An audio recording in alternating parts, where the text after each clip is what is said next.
Do you have, if you dream, do you dream then more in feelings?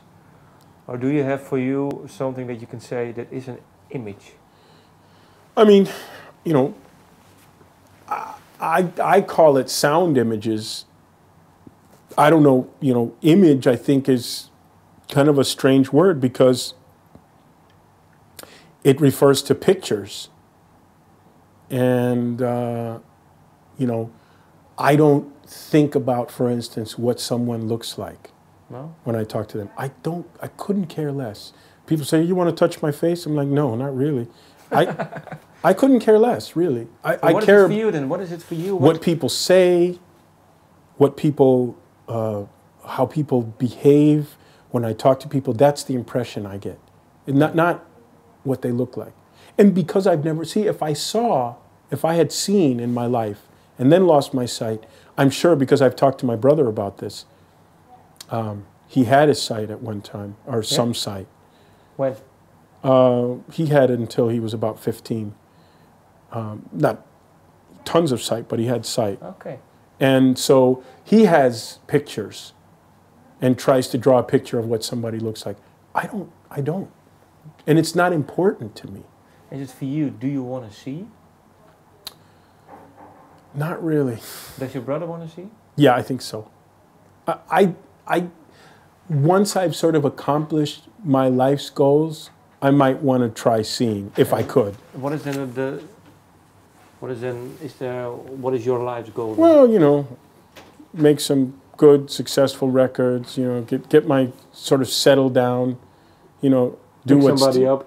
Yeah, do what Stevie Wonder's done, and then I'll get my eyes fucked with and see if I can see. But if I were to do that now, I think my life would become all about seeing. Yeah.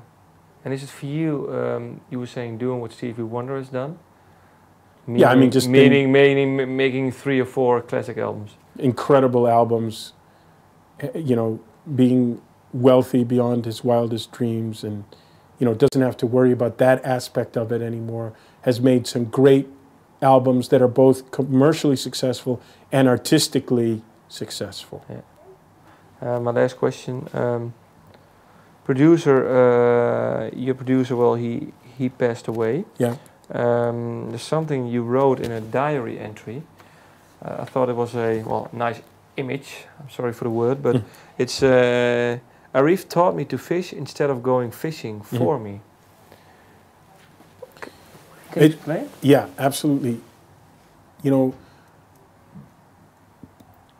when you go in to record a record as an artist, most of the producers that I worked with before Arif were actually really looking to impose themselves on that artist, either because the artist didn't have anything to say really, or because that's what they do. So Arif taught me to be myself, told me it was okay to be myself. That's what he wanted to record. And once you get a hold of that kind of confidence, you can go fishing and find your own images and find your own music and find your own way of expressing yourself as an artist.